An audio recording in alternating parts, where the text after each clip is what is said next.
Hello, my name is Eric Goodman, Director and Construction Practice Leader at Barnes Dennig. Today I'm speaking with construction industry thought leader and FMI Principal Jay Bowman about the construction outlook and developing a strategy in these uncertain times. On February 4th of this year, Jay will be deep diving into construction industry trends in a virtual event sponsored by Barnes Dennig, Frost Brown Todd, Northside Bank, and USI Insurance. If you would like to join us for that event, please register at barnesdennig.com. Jay, welcome and thanks for joining us today. What a difference a year makes. Absolutely. And thank you so much for having me on. Like I said, so many things have changed in the world. How does construction look today, and what does the future hold? Well, it's a good question. And we can talk about how construction looks from a pure demand standpoint, but we can also talk about, how is construction likely to change or is changing from a delivery perspective as well. Because if anything we've learned from this pandemic, or frankly still learning, is that it's impacting both sides of that same ledger, if you will. And so from a demand perspective, I've shared this before and even talked about it a lot last year. I think there was so much shell shock just with the stay-at-home orders and everything else that was going on. But it was important for people to remember that construction spending for our industry typically lags the overall economy by about a year to 2 years. And so last year really wasn't my concern in sort of the broad perspective. I mean, obviously there were certain markets where it was, construction was not deemed essential and was shut down. But overall, really, it's this year, 2021, that we're really starting to feel the effects of the pandemic on a more broad scale. So our current forecast has 2020 up actually 1% compared to 2019. So it's actually, not as bad as we thought. But again, roughly 2/3 of construction spending in a given year is really work that was, bid and won the year before. So there's a lot of just backlog that's being burnt off. Yeah, we saw that a lot with our client base as well.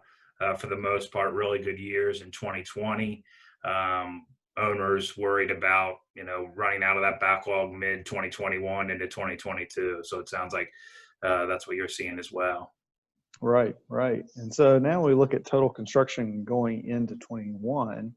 It looks like we'll actually be down 6%. So we're starting that slide, if you will, that we typically follow from a recession standpoint. I think the good news in all of this is that, with some of the recovery we saw so quickly in the third quarter of last year, and just given the nature of the components of this particular recession, that this looks to be much shallower and more brief from a recession standpoint, compared to what we experienced during the Great Recession. But, no recession's fun, but at least it won't be nearly as bad, the 35-40% decline that we saw following the 2008 recession. Absolutely. You see what are you seeing from construction companies from a strategy perspective? Changing strategies, strengthening current strategies, et cetera, there? Yeah, I think that what we're seeing from a strategy perspective that is encouraging is the way that firms are thinking about diversification.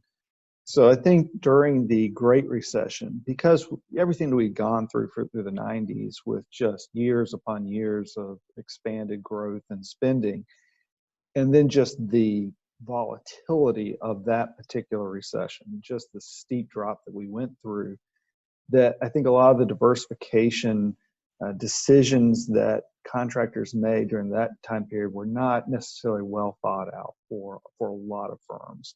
Chasing work really that they really shouldn't have, either because the requirements were just different, the contracting methodologies were different, and it really burnt a lot of people.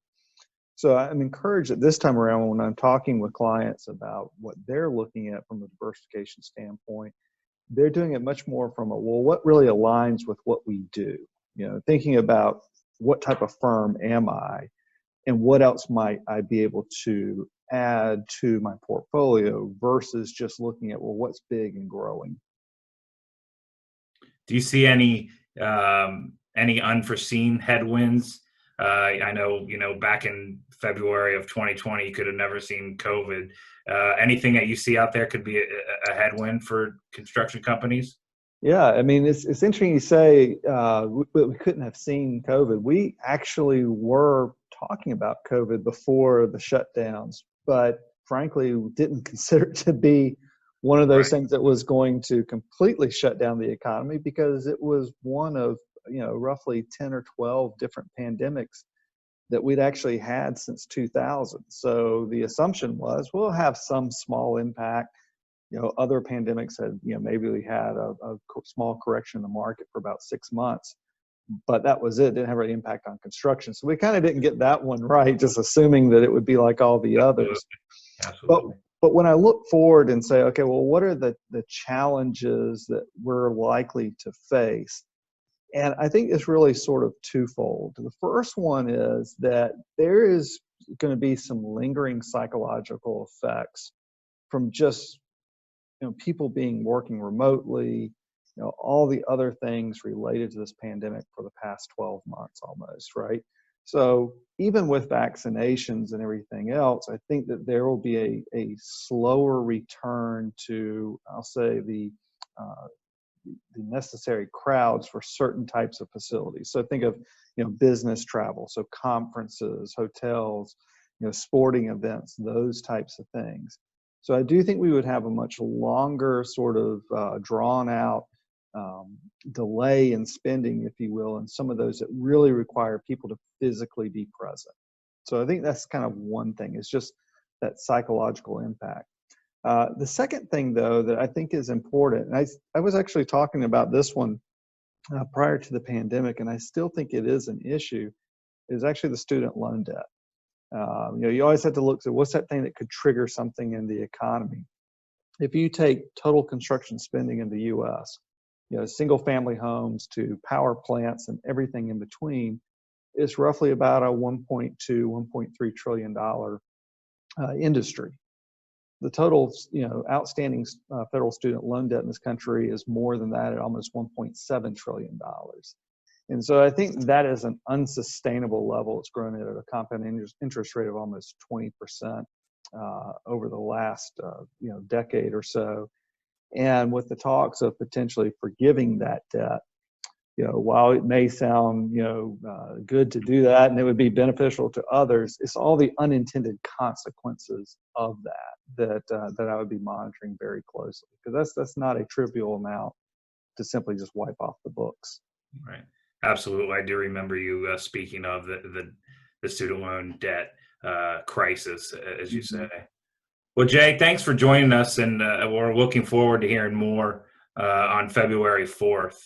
Absolutely. And again, if you'd like to join us for the event, please register at barnesdennig.com. We're looking forward to seeing you. Thanks.